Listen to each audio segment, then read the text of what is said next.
অন্তর্বর্তী সরকারের জারি করা ১৩৩ অধ্যাদেশের মধ্যে ১২০টি বিষয়ে একমত বিশেষ কমিটি। মুলতবি সভা শেষে এই তথ্য জানিয়েছেন আইনমন্ত্রী মোহাম্মদ আসাদুজ্জামান। জামায়াতে ইসলামীর দাবি, গণভোট আদেশ বাতিল সহ গুরুত্বপূর্ণ ২০টি অধ্যাদেশ সংশোধনের প্রস্তাব দিয়েছে বিএনপি, যার সাথে একমত নন তারা। নতুন বাংলাদেশ গড়তে এলো জুলফিকার স্টিল। জুলফিকার স্টিল, ইস্পাত দৃঢ় অঙ্গীকার। অন্তর্বর্তী সরকারের জারি করা ১৩৩টি অধ্যাদেশ যাচাই বাছাই করতে বুধবার দ্বিতীয় দিনের মতো বৈঠকে বসে সংসদীয় বিশেষ কমিটি। প্রায় ২ ঘন্টার আলোচনা শেষে সরকারি দলের পক্ষ থেকে জানানো হয় ১২০টি অধ্যাদেশের বিষয়ে চূড়ান্ত সিদ্ধান্ত হয়েছে, যেখানে প্রাধান্য দেওয়া হয়েছে সংবিধান এবং জুলাই সনদ।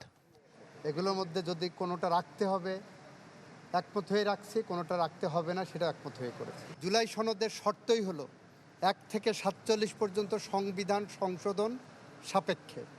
এই জায়গাটা আপনারা ভালো করে দেখেন, ৩ নম্বর পেজের ৬-এর ক। পাশ করতে গেলে নিয়ম হচ্ছে সংশ্লিষ্ট মন্ত্রণালয় সেই বিলগুলো আবার আনবে এবং সেইভাবে পাশ হবে। আর কিছু কিছু অধ্যাদেশের বিষয়ে কিছু সংশোধনী সহ বিল উত্থাপিত হবে, সেগুলো সংশোধনী সহ পাশ হবে। আর কিছু কিছু বিষয়ে একমত না হলে সেগুলো এই সেশনে ল্যাপস হয়ে যাবে, পরে যদি প্রয়োজন হয় সেটা বিল আকারে পরবর্তী সেশনে উত্থাপন করা যাবে। বিশেষ কমিটিতে আছেন বিরোধী দল জামায়াতের কয়েকজন সংসদ সদস্যও। তাদের পক্ষ থেকে দাবি করা হয়, প্রায় ২০টি অধ্যাদেশের বিষয়ে সরকারি দলের পক্ষ থেকে সংশোধনের প্রস্তাব দেওয়া হয়েছে। এছাড়া গণভোট অধ্যাদেশ বাতিল করার বিষয়েও প্রস্তাব দিয়েছে বিএনপি, তবে এতে একমত নয় জামায়াতে ইসলামী। গণভোটের বিষয়ে একই কথা, তারা বলছে যে এটাকে বাতিল করতে হবে কারণ এটা বেআইনি, এটা এখতিয়ার বহির্ভূতভাবে করা হয়েছে। আমাদের এখানে সুস্পষ্ট আমরা বলেছি এখতিয়ার বহির্ভূতভাবে করা হয়েছে কি হয়নি এটা কম্পিটেন্ট কোর্ট এটা ডিক্লেয়ার করবে, আমরা তো এখানে ডিক্লেয়ার করার কেউ না। 2/3 মেজরিটির কথা বলে মানে অনেক খালি জুলাই চেতনা নয়, অনেক বিষয় যেগুলি দেশের জনগণের স্বার্থের পরিপন্থী, এগুলিতে আমরা একমত হব না।